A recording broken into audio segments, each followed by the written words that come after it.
સમયની અંદર જ બધા હું રસ્તા તમારા દુઃખ ઘરે બેઠા કેમ દુઃખ કેમ આપણે બંધ કરી શકાય, કે આપણને દુઃખ ન આવે, કષ્ટ ન આવે, એ ઘરે બેઠા પણ તમે કરી શકો એવો હું રસ્તો બતાવે ટૂંક સમયમાં. પણ તમને સમજવું, આ જે કાંઈ હું તમને સમજવું જરૂરી છે. સમજશો નહીં ને તો તમે કંઈ નહીં કરી શકો. એ એક સત્ય હકીકત છે. તમે ગમે ત્યાં જશો તમારે બધું સમજવું જ પડશે. નહીં સમજો તો તમે કાંઈ નહીં કરી શકો. કારણ કે મનુષ્યને ભગવાને એક શક્તિ આપેલી છે, અપાર શક્તિ મનુષ્ય પાસે આપેલી છે. એ શક્તિ કઈ છે એ પણ હું તમને આગળ જણાવીશ. અને ઘેરે બેઠા બેઠા તમે સારા થઈ શકો છો. પણ એ કેવી રીતે હું પછી આગળ વિડીયોમાં પછી જણાવીશ. આ થોડુંક મારે જે કાંઈ સમજાવવાનું છે, સમજવું જરૂરી છે, એ સમજાઈ જાય પછી હું બતાવીશ, ટૂંક સમયમાં જ બતાવી દઈશ. અને પિતૃ મુક્તિ ક્યાં કણે થાય છે એ પણ જ્યાં મેં કરાવ્યા છે એ પણ હું સ્થાન બતાવીશ. પૂર્ણ ગુરુ ક્યાં છે એ પણ હું બતાવીશ, બધું બતાવીશ. એટલે જે કાંઈ તમે હવન કે કાંઈ પણ કરો, અને એનો મિનિંગ શું છે કે તમે સાચી વસ્તુને પૂજા નથી જઈ, સાચા ભગવાનજી છે, સાચી માવું છે, એને પૂજા નથી જતી. તો તમારા પિતૃને જાય છે. તમને હેરાન જ એટલા માટે કે તમે કંઈક કરાવો. હેરાન તમને એટલે કરે છે કે ભાઈ તમે કંઈક પૂજા વિધિ કરાવો તો ભાઈને થોડીક હજી શક્તિ મળી જાય ને વધારે તમને મારે. આ સિસ્ટમ છે. અંદર બેઠા જ છે, તમારી પૂજા તમારી વાહે કાંઈ વધવા દેતા નથી. આ એક હકીકત છે. તો તમને ક્યાંથી હસોડો ભગવાન ઉપર હવે માણસોને વિશ્વાસ ઉડતો જાય છે. પછી આ તો બધી લાફો મારીને ગાલ લાલ રાખવા જેવી બધી વાતું છે. તો એક આમાં કમેન્ટ આવી હતી કે ભાઈ મર્યા પછી સૂક્ષ્મ શરીર મળે છે માણસને. તો આપણે એવા 7 શરીર વિશે વાત કરવાની છે. 7 શરીર વિશે આપણે વાત કરશું. તો મરણ પછી મેં જેમ કીધું હતું, મર્યા પછી આપણને સૂક્ષ્મ શરીર મળી જાય છે. આપણી ગતિ નથી થતી અને આપણા સંતાનોના શરીરમાં જ આપણે પિતૃ રૂપે અને સૂક્ષ્મ શરીર રૂપે આપણે એમાં પ્રવેશ કરવી છે.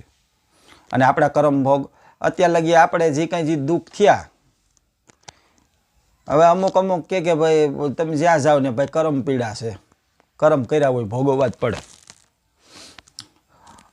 તો તમે જે કાંઈ હવે પછી તમે એમ કહો ભાઈ અમે કાંઈ ખરાબ કર્મ હજી કોઈનું કોઈ દી એમ અમે ખરાબ વિચાર્યું જ નથી. અમુક તો એમ કહે જે સમજી ગયા બિસાડા કે ને કે ભાઈ અમે કાંઈ અમે શું એવા પાપ કર્યા છે કે કર્મ પીડા. હવે તો પછી છેલ્લે એ માણે આપણે જેને પાસે ગયા હતા ને એમ કે પાછલા જન્મના તમે ભોગવો છો. લે પાછલા જન્મના કર્મ હોય પણ એટલા બધા ન હોય. એ કપાણા હોય ત્યારે તમને થોડું ઘણું જ બાકી હોય ત્યારે તમને મનુષ્ય અવતાર મળ્યો હોય. એમને થોડો મનુષ્ય અવતાર મળી જાય છે કે હાલો ભાઈ આવવા દો અને જવા દો પાછો. એવું નથી. પણ જે પૂર્વજો છે, જેના શરીર વહી ગયા એ નથી ગયા, એ જે તમારા શરીરની અંદર છે એને જ રોગ અને કષ્ટ, એના જે રોગ અને કષ્ટ હતા ને તમને થાય છે. કારણ કે એ અંદર બેઠા છે અને એ તમને કષ્ટ, અહીંયા જે તમને કષ્ટ પડે છે એ એના કષ્ટ છે. અને એના કર્મભોગ તમે કાપો છો. તમારા નથી કપાતા કાંઈ. તમે જે કાંઈ દાન પૂર કરો, ભક્તિ કરો, એનો પણ રસ્તો છે. બધા રસ્તા ભગવાને આપણને બતાવેલા જ છે. બધા પછી જાણશું. તો 7 શરીર છે ટોટલ. તો 7 શરીરનું બધા ઘણાય કહે પણ એનું કાંઈ કામ કોઈ કહેતા નથી કે ભાઈ 7 શરીરનું કામ શું છે. આપણે બધા વાત કરીએ એ નથી કરવાની, આપણે કંઈક નવીન જ વાત કરવી છે. તો 7 શરીર. તો પેલું જે આ સ્થૂળ શરીર છે, જે મોટામાં મોટું શરીર છે, યંત્ર મોટામાં મોટું યંત્ર છે અત્યારે આ પૃથ્વી ઉપર, કે આણે મોટા મોટા યંત્ર બનાવી દીધા. આ તો સ્થૂળ શરીર. બીજું એવું સૂક્ષ્મ શરીર.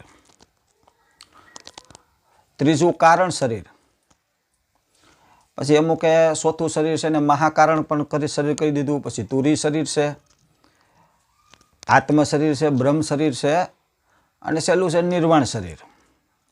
આવી રીતે શરીર છે. હું જ્યાં લગી સમજી ગયો છું, હું 3-4 શરીર લગી ખબર છે. પછી મને નથી ખબર આગળ. જે નથી ખબર એ હું નહીં કહું.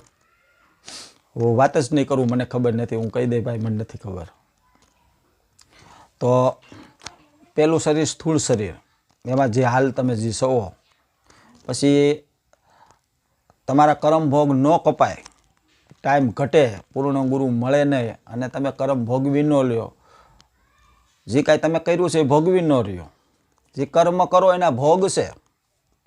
જે કર્મ કરો એના ભોગ છે જ. કર્મ ભોગ છે બનવાના જ છે. એ નિયમ છે. કર્મના ભોગ છે જ. પણ એને કાપી અગાય છે. એને કાપી અગાય છે. એ પછી વાત. તો જે તમે ભોગવી નથી રાખતા અને શરીર છૂટી જાય છે. કારણ તમે અત્યારે ભોગવો છો જ બીજાના. પૂર્વજોના ભોગવો, બીજાના ભોગવો છો. તો તમારા ક્યાં ગયા? તો પછી તમારું શરીર છૂટી જાય એક દી. તો એને પારધ્ય કીધું. એના હિસાબથી તમને સૂક્ષ્મ શરીર મળે છે. પિતૃ યોનિ પ્રાપ્ત થાય છે, પ્રેત યોનિ પ્રાપ્ત થાય છે. તો એને સૂક્ષ્મ હું કામ કીધું? એને સૂક્ષ્મ એટલું કીધું કે આ એક વારની અંદર કરોડો શરીર હમાઈ જાય.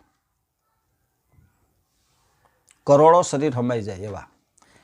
એ એટલું સૂક્ષ્મ છે. અને સૂક્ષ્મ શરીર છે એમ સૂક્ષ્મ જગત છે આખું. સૂક્ષ્મ જગત છે. બહુ ખતરનાક જગત છે એ સૂક્ષ્મ જગત. એટલે એને સૂક્ષ્મ શરીર કીધું. હવે બીજું શરીર છે એ તમારું કારણ શરીર છે. તો કારણ શરીરને કારણ શરીર શું કામ કીધું? જે બીજું શરીર છે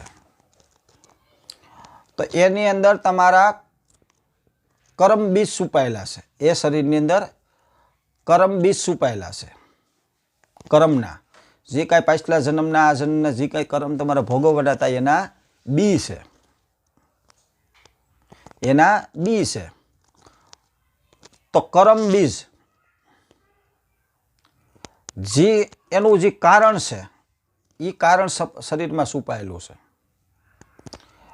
એટલે હવે ઘણા એવા સવાલ પણ આવે કે હવે જેને પિતૃજી નડતા હોય, જોવરાવા જાય, એક ભાઈને પિતૃ નડતા હોય, એક ભાઈને પિતૃ ન નડતા હોય. એક ભાઈને સારું હોય, એક ભાઈને ન સારું હોય. એક ભાઈ દુઃખી હોય, એક ભાઈ સુખી હોય. તો એનું કારણ શું છે? 10 વર્ષ પછી આને સારું થઈ જાય, 10 વર્ષ પછી ઓને ખરાબ થઈ જાય. પિતૃ બેયને હરખા જ હોય. પણ જ્યાં આ જે તમારું કારણ શરીર છે ત્યાં તમારા કર્મ બીજ છુપાયેલા હોય. ત્યાં તમારું કારણ પડ્યું છે. તમારા જીવનનું કારણ પડ્યું છે. તો જે કારણ શરીર છે ત્યાં એના બી છે. તો જે ગ્રહ નક્ષત્ર આપણને જે ગ્રહ નડે છે, ક્યારેક ક્યારેક શનિ નડે, મંગળ નડે. જેમ ગ્રહ નક્ષત્રની દશા બદલાય છે. જેમ ઓલી વેલ આવે છે એક નોરવેલ, કે ચોમાસું આવે ને વરસાદ આવે તો એને પાણી ન પાવ કે ડબલીમાં પેક કર્યું હોય તો ત્યાં ઉગી જાય. એ નક્ષત્ર ઉપર આવે. ઘણું નક્ષત્ર ઉપર બધું ઉત્પન્ન થતું હોય. એ તો નક્ષત્રનું તો આપણે જાણીએ છીએ, ગ્રહ નક્ષત્ર. તો જેમ ગ્રહ નક્ષત્રની જેમ દશા જેમ બદલાય છે એમ અહીંયા બીજ અંકુરિત થાય છે.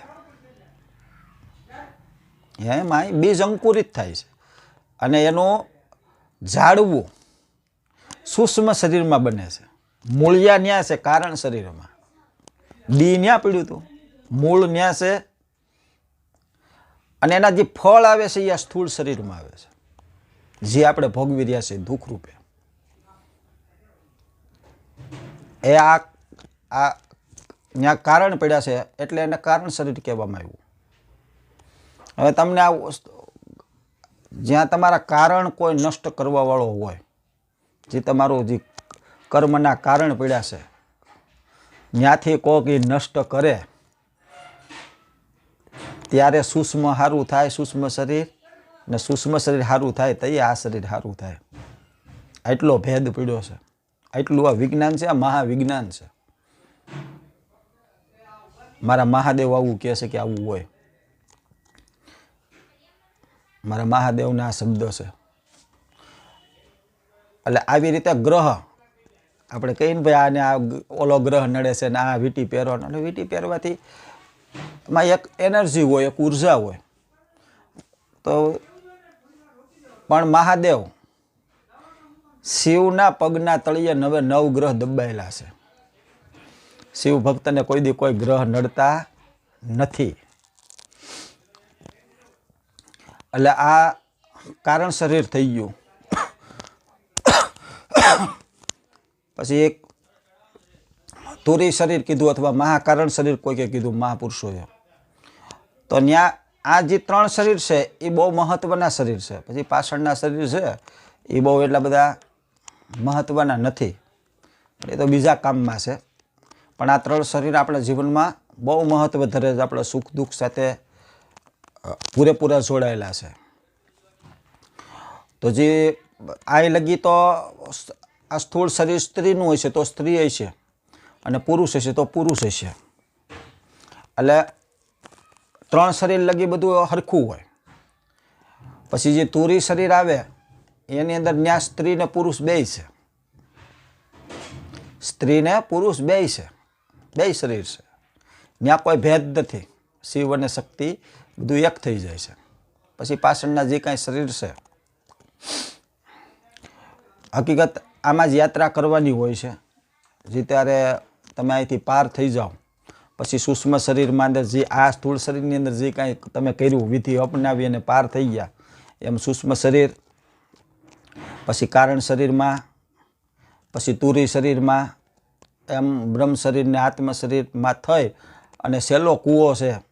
જે આપણે એમ કહીએ ને ભાઈ હાથ ભવ કાઢ્યા, 7 ભવની વાત કરી છે કે ભાઈ આને તો હાથ ભવ કાઢ્યા. 7 ભવ એ 7 શરીર છે. એટલે 7 શરીર છે. અને 7 થઈ શરીરમાં જવાનું હોય છે. અને જે અહીંયા કર્યું સ્થૂળ શરીરમાં, એ જ રીતે ત્યાં પણ બધી વિધિઓ છે. પણ આ શરીર છે એ કૂવાને તળિયા છે. પછી છેલ્લું જે નિર્વાણ શરીર છે, જે નિર્વાણ શરીર છે, કહેવાય છે કે એ કૂવાને તળિયું જ નથી. એ કૂવાને તળિયું નથી. એમાંથી તો કોક વિરલે કોક બારો આવે છે. કોક વિરલે કોક બારો આવે છે. એટલે આવી બધી શરીરનું, એટલે તે પછી છેલ્લે એમ કે નિર્વાણ, નિર્વાણ રૂપમ કહે છે ને, નિર્વાણ રૂપમ. શિવને શું કીધા? નિર્વાણ રૂપમ કીધા. કે જ્યાં કોઈ પ્રકારનો વિચાર નથી, સહેજ બી જીવવાનો, જીવન જીવવાનો બધી ઈચ્છા જેની ખતમ થઈ ગઈ છે. આ સૃષ્ટિની અંદર હમાઈ ગયો છે. એ આ કૂવામાંથી બહાર નીકળી શકે. એને નિર્વાણ શરીર કીધું. નિર્વાણ પાયમાં કહેવાય. એને નિર્વાણ રૂપમ કહેવાય. તો આવી રીતે 7 શરીરની આ વાત છે. કાંઈ પણ તમારા સવાલ બાકી હોય આવું કાંઈ તો જરૂર કમેન્ટ કરજો કે ભાઈ અમારે આ વસ્તુ જાણવી છે. મને જો ખબર હશે અને બાકી મને વિશ્વાસ હશે કે નહીં આ વાત સાચી છે તો જ હું જવાબ આપીશ. નકર શોખી ના પાડી દે ભાઈ આપણને ખબર નથી. ઘણા સંતો છે અમુક બહુ બોલતા હોય, અમુક બહુ બોલશે, અને અમુક છે જે મૌન ધારણ કરીને બેઠા છે. હું કામ નથી બોલતા? તમને ખબર છે કે ભાઈ એ બાપુ પાસે હું જાઉં, એ સંત પાસે હું જાઉં, કે કાંઈ વાત જ નથી કરતા આપણી યારે? એવું નથી. એ સમજે છે. એ સમજે છે કે ભાઈ હું નથી સમજો તો મારે બીજાને કેમ કહી શકાય? કેમ કહી શકાય? મહાપાપ છે. આ જે હું કહું છું, મારા મહાદેવ કહે છે ને હું તમને કહું છું, તો આ કોઈને પણ ખોટે રસ્તે ચડાવાય મહાપાપ છે.